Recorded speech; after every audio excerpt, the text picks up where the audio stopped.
রাজস্থানের উদয়পুরের কাছে কিছু দর্শনীয় স্থান দেখতে গেছিলাম। আরাবল্লী পর্বতের মাঝে 15th সেঞ্চুরিতে তৈরি রানাকপুর জৈন টেম্পল, জৈন ধর্মের প্রথম তীর্থঙ্করের নামে তৈরি, পাশেই সূর্য মন্দির।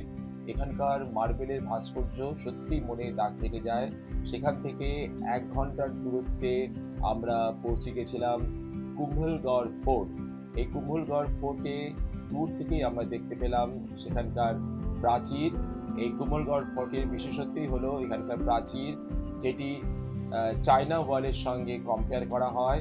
এটি পৃথিবীর সবচেয়ে লংগেস্ট কন্টিনিউয়াস ওয়াল, যার লেন্থ হলো 36 কিলোমিটার। এই ফোর্টের থেকে আমরা ধীরে ধীরে উপরের দিকে যাচ্ছিলাম। সেদিকে খুব সুন্দর একটি ওয়েদার ছিল, আর চারিদিকে রৌদ্রোজ্জ্বল ঝলমলে একটি দিন। দূর থেকে প্রাচীর দেখা যাচ্ছে।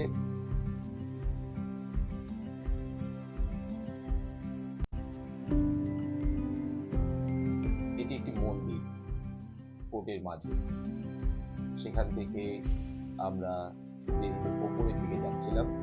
ফোর্টের আর্কিটেকচারাল নিয়ে তো কিছু মানে কথাই হবে না, অসাধারণ। আমি বেশ কয়েকবার এসেছি, প্রতিবারই আমার মন ভরে যায়। এবারে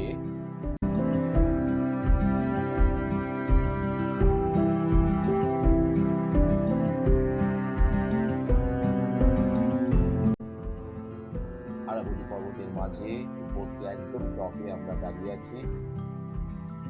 সেখান থেকে আমরা বেরিয়ে পড়লাম কুম্ভলগড় ফোর্ট থেকে নাথদ্বারার জন্য। সেখানে শ্রীনাথের মন্দির দর্শন করে আমরা গেছিলাম স্ট্যাচু অফ বিলিফ। এটি নতুন তৈরি হয়েছে একটি টুরিস্ট স্পট, যেখানে ১১২ মিটার উঁচু শিবের মূর্তি আছে, যেটি ফোর্থ ইন দ্য ওয়ার্ল্ড। এখানে নানান রকম অ্যাক্টিভিটি আছে। তারপরে আমরা বেরিয়ে পড়লাম।